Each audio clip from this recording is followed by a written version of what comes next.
Cette devise que j'aimerais offrir à tout le monde, ça serait: arrêtons d'être parfaits et soyons plutôt heureux.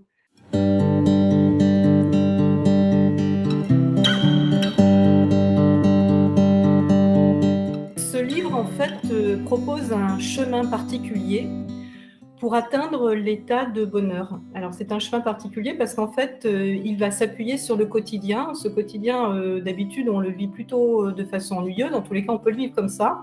Eh bien, dans ce livre, on va apprendre que dans ce quotidien, il y a plein de secrets pour atteindre un état de bonheur en s'accrochant sur la toute-puissance de l'ego. Parce qu'en fait, cette toute-puissance de l'ego est un carcan qui rend extrêmement malheureux.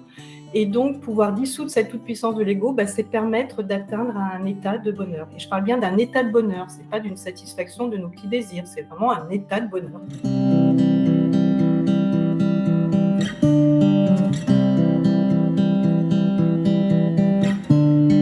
Je leur ai donné un petit nom, je les appelle les explorateurs et les exploratrices éveillées. Alors pourquoi ?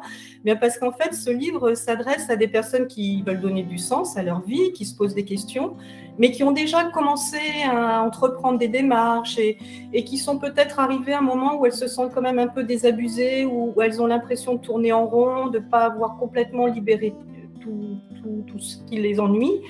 Et donc, ce livre va leur permettre de donner une nouvelle dimension à ce qu'elles ont déjà travaillé. Et puis, ce livre s'adresse aussi aux thérapeutes, parce qu'en fait, la toute-puissance de l'ego, c'est un fléau que tout thérapeute va rencontrer en soins. Et donc, avoir un outil pour pouvoir vraiment dissoudre cette toute-puissance, c'est leur permettre d'aider leurs consultants à les orienter, à les pousser vers l'éveil, ce qui n'est pas rien.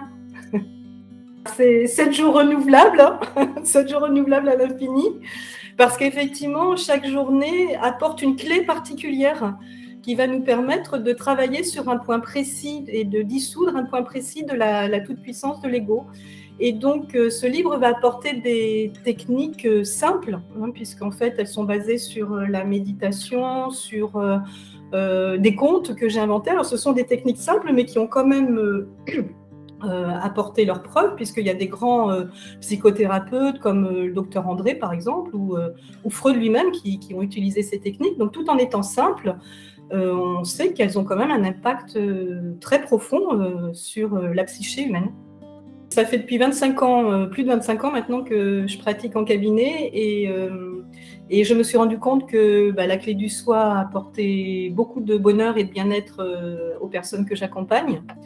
Et puis, je m'aperçois que cette clé du soi permet aussi au thérapeute de clarifier sa posture en tant que thérapeute et donc de modifier sa relation au consultant, ce qui n'est pas rien.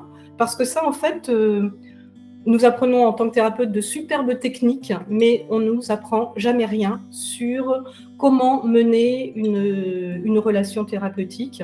Et donc, ça, c'est ce que c'est ce que les thérapeutes pourront découvrir dans ce livre. Et puis, avec ce système des 7 jours de la semaine, ça leur permet aussi de créer un suivi. Et ça aussi, c'est quelque chose que nous n'apprenons jamais, à faire un suivi logique des problématiques du consultant. Et ça, je pense que c'est des points vraiment très positifs qui pourraient beaucoup les aider.